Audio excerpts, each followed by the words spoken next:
This is Reviewer03, bringing you a review of Shigofumi, also known as the anime where angels chase cats. Oh, and they also deliver the mail of dead people to the living. Am I glad that this shit doesn't exist in reality? Otherwise I would be getting tons of annoying letters with content like, you monster, you sick psychopath, you murderer, and so on. And that would get really on my nerves. What? I'm just an honest working psychopath. Leave me alone. Okay, so Shigofumi is set in present-day Japan, and the story revolves around Angel Fumika and her job as a postman for the dead. Basically, she's just delivering the letters of the dead to the living. And you better accept these fucking letters, or else you're going to be writing one really soon. Fumika's job as a supernatural postman brings her in contact with a lot of other people, including her co-worker Chiaki, this guy, this girl, and some other people. But they don't really matter because most main characters in this anime die faster than flies. Oh look, a main character, and he's gone. Oh look, another one, and he's gone.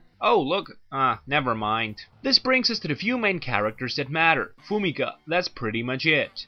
In the course of the anime, it turns out that Fumika is a split personality, which came into existence while her daddy was abusing her second half.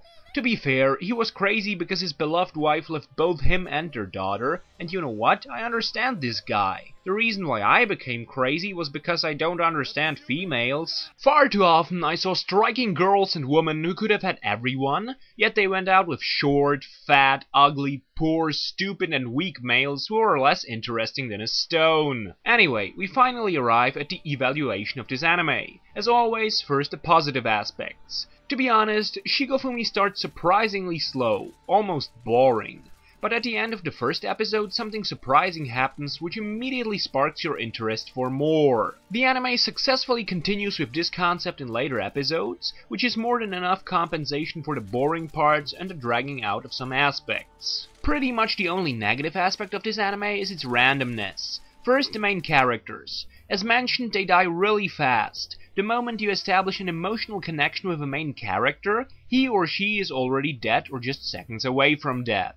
And this is weird and gets quite annoying over time. And the second thing is that this anime jumps between happiness and sadness, between kindness and cruelty, and between funny and sad far too fast, far too often. This jumping around in settings and feelings is a little confusing sometimes. All in all, Shigofumi was quite pleasant to watch. Despite the fact that it was really dark, violent and depressing, it still managed to keep from slipping into too much darkness and kept its balance pretty well. There were some mistakes, but nothing too serious, so I'm giving this anime a good 4 out of 5 points. But what the hell do I know? I'm just some crazy guy who pretends to be a reviewer. Oh, and by the way, soon I'm going to hit the 1000 subscribers mark, so you guys probably want a special video. Well, I don't want to make one, so I'm going to make the cheapest video I can make. I'm going to answer some of your questions. Just write me some questions you people always wanted to ask me, and if I get more than, let's say, 30 questions, I'm going to make you a special video.